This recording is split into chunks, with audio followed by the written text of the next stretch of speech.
Hi,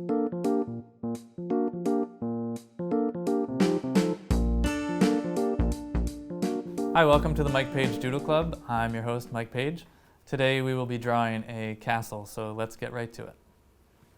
All right, to start my castle, I'm going to decide where I want to have turrets.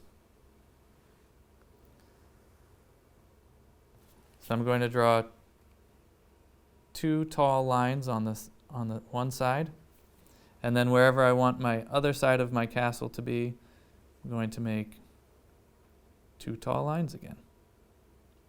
If it's easier for you to have your line drawn across the bottom first before you make your second turret, you can go ahead and do that. You'll notice that I did not draw the line all the way across all four. I only drew it connecting the middle two. And the reason for that is I'm going to make these round. So I want this to be a very smushed letter U. It's like somebody just stepped on it. Now, just adding that slight little curve is going to make that a three-dimensional shape rather than your castle is way off in the distance and that's just a straight line. Next, I'm going to check and see. I think this one is a little bit shorter than the one on the right, so I'm just going to try to fix that a little bit. Then what I'm going to do is follow this smushed U shape again. So just like if you were drawing a soda can or any kind of cylinder, the bottom and the top are going to look the same.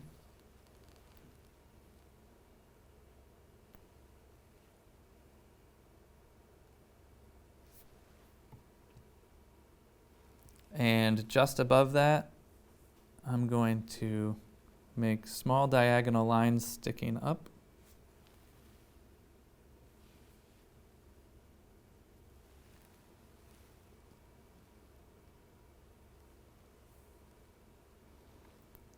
And then from that, I'm going to make another smushed letter U that will be parallel to the one right underneath it. So we'll have that.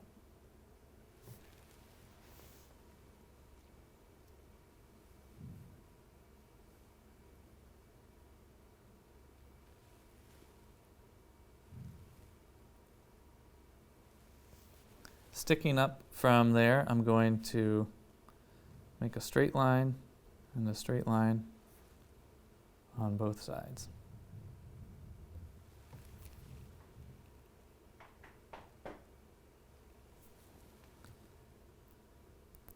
Then we're going to come across this shape. You're basically making staples connected to each other.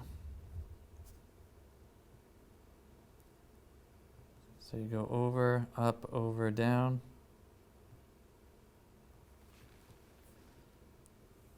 Over, down, over, up, over, down. And you just keep going all the way across.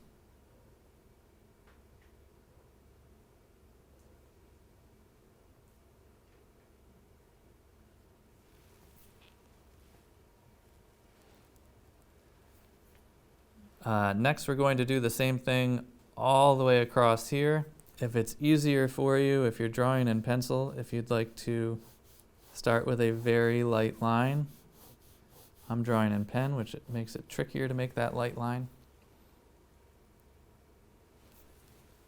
And then we're going to go like this, all the way across.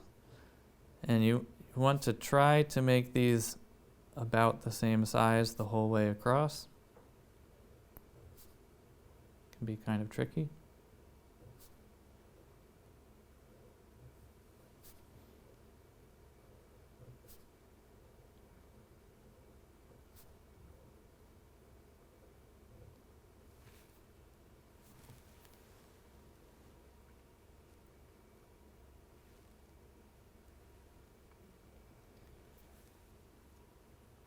Then in the middle of your castle, you'll have room for a door. Now it's up to you what shape of a door you would like. You can make one that's kind of peaked, like this, where it would come to a point at the top. You can have one that's basically an upside down letter U that's very rounded at the top. But now that I've implied a pointed one, I'm going to go ahead and make a pointed one. The door is where you can really have some fun with your castle, because depending on what shape you pick, that will probably determine what the rest of the door is going to look like. So for this one, I could have a door like that opens from the middle. I could also have what is called a portcullis, which is basically an iron gate that would come down. So it looks like that's what I'm making now.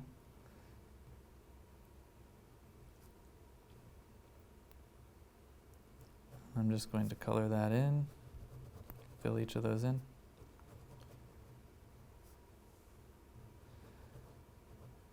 So if you're making a portcullis, you'll make a few iron bars down, and then you'll make some going across.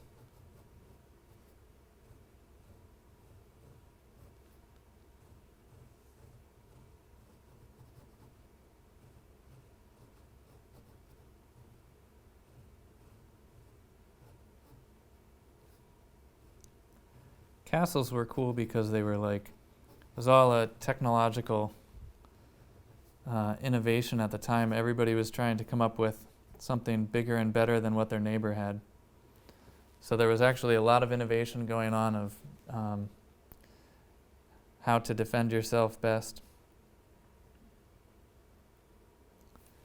If you would like to have a path leading up, you can decide, does yours have a moat? If yours has a moat, you'll need a bridge here.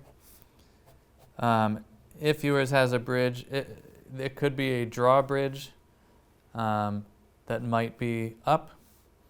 It might be down. It's up to you to decide.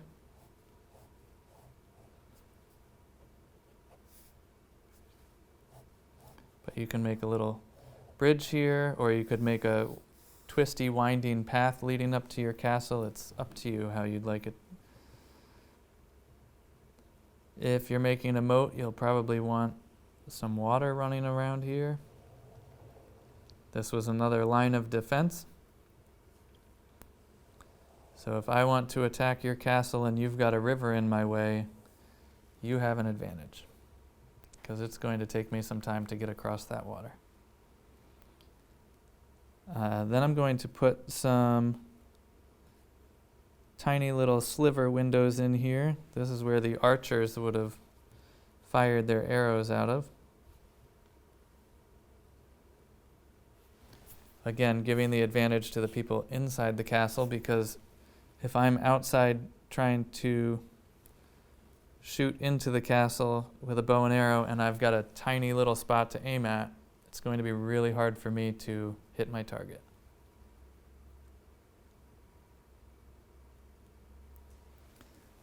Next, we can make some flags coming off of the turrets.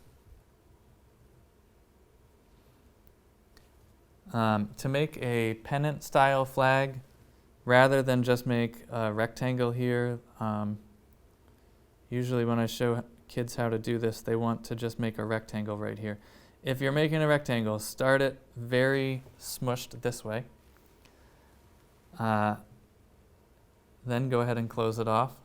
But we're not done yet. That's not the full flag. Then we're going to make a letter C right here.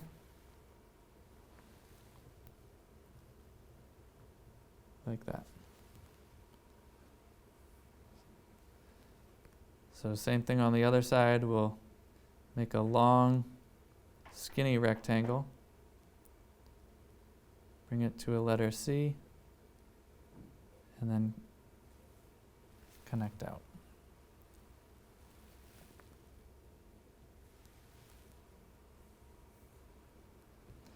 And you can make some fancy pennants hanging by the doorway if you want.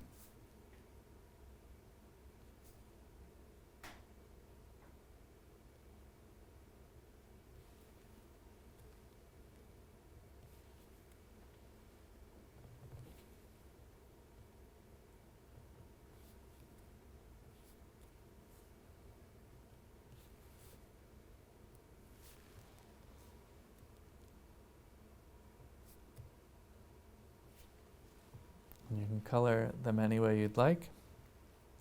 Feel free to get creative here. This is your castle, not mine. At the back end of the turret now, I'm going to add the back end of the turret. So I'm just going to come across like this. And same thing on this side.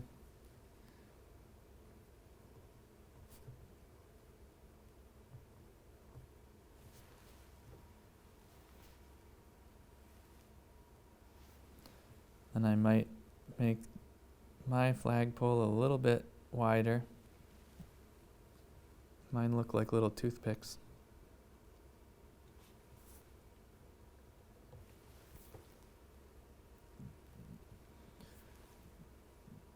And if you'd like more of the castle showing back here, you can. And it doesn't necessarily have to be based on a square.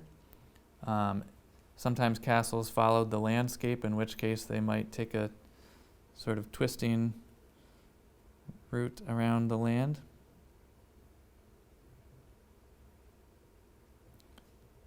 But I'll make mine basically a square shape. So we'll have another turret back here.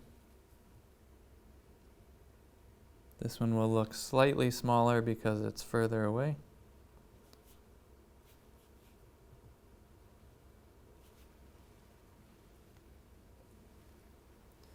And then same thing that we did on the other ones, a smushed letter U with a little diagonal line connecting it.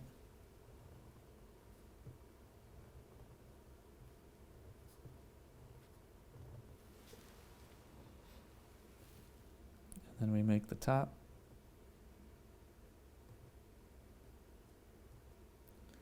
This is another thing that my dad and I used to draw when I was a kid. If you watched the Vintage Airplanes episode, I showed how my dad showed me how to draw a World War II plane coming straight at you. And this was how he showed me how to draw castles. And guess what? It's still how my brain thinks to draw a castle. Thanks, Dad. And then coming across, I'm going to go like this.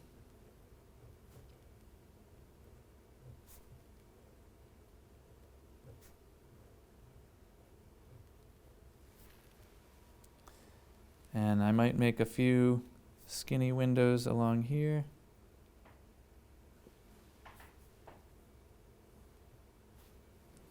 Try to make them all about the same size.